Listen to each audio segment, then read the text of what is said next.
I first started out that I was really sick. Couldn't really figure out why I was so sick. Started out feeling like the flu, and then I was treated for high blood pressure, and that didn't seem to resolve the issue or the problem, and I just kept getting worse and worse. By the time we figured out what was wrong with me, I had less than 5% use of my kidneys.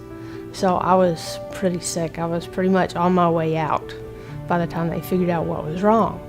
I really couldn't understand what was going on because I think I was in shock at first, and my friends were sitting there and they were crying. So I'm looking at them, looking at the doctor going, "What did you just say?"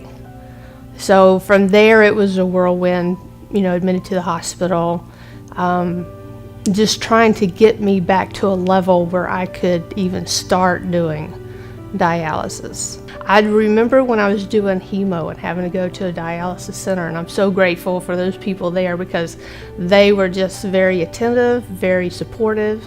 But as I would be sitting there for hours going, I don't belong here. Not that I didn't want dialysis, it was just, I know there's something else better for me, and I'm gonna go after it. I went through the whole process of, the testing to be put on the transplant list. In the background, a friend of mine was being tested, and I didn't know it. And he was the first one and only one to be tested and was a perfect match. So within a year's time, I had a transplant.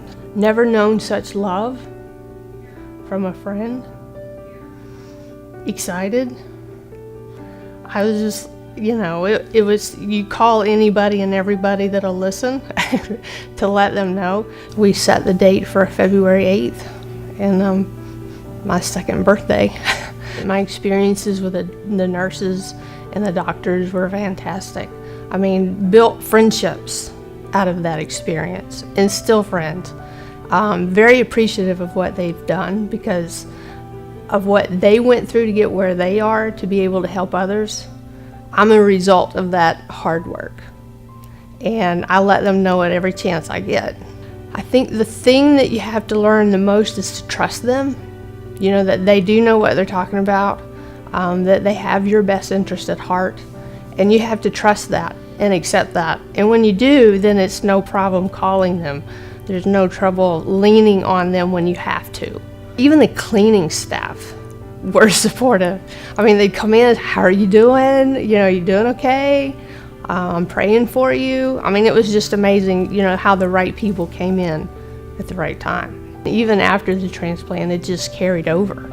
It never stopped. So I had a lot of fun with some of the nurses, and that, trying to find the lighter side of things, even though it's a very serious situation. You just try to make the best of the situation. And I think as a result of their hard work and my hard work and the support they gave me is why I'm here today. Oh, I feel like I've got some of myself back. Being out there doing things. Diet's the best part. Getting to eat things that you couldn't when you were on dialysis. I love food. I have an overabundance of fondness for food, so I really have to watch myself. Simple things.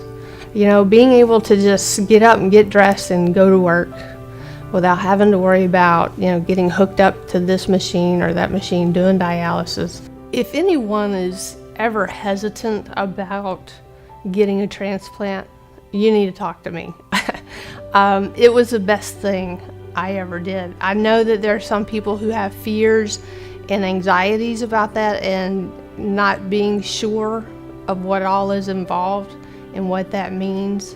Yeah, it can be scary, but it was the best decision I ever made. It was never a doubt to do it.